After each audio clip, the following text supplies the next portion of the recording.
அம்மா கரையானின் உண்ட வீட்டில் ரெண்டகம் செய்வது எப்படி?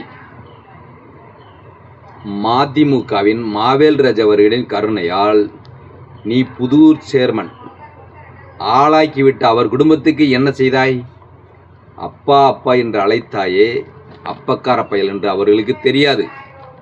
மதிமுகவும் மங்கியது, மாவேல்ராஜ் அவர்களின் குடும்பமும் நிலை குலைந்தது. அதிமுகவிற்கு வந்தாய், என்கேபி அவர்களால் உயர்ந்தாய், எம்எல்ஏ ஆனாய்.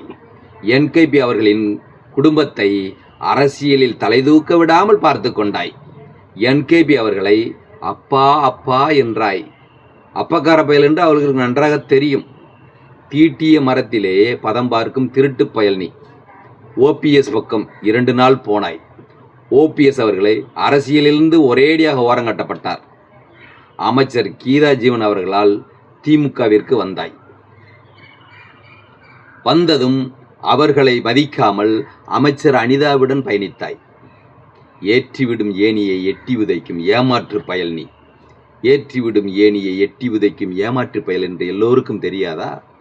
இப்ப எம்பி கனிமொழி அவர்களின் அனுமதி இல்லாமல் தூக்குகிறாய். அவர்கள் சொன்னதாக பொய்யான தகவல் பல இடங்களில் சொல்கிறாய். கனிமொழியையும் மோடியையும் மோதவிட பார்க்கிறாய். எங்கு போய் முடியுமோ கனிமொழியின் கவனத்திற்கு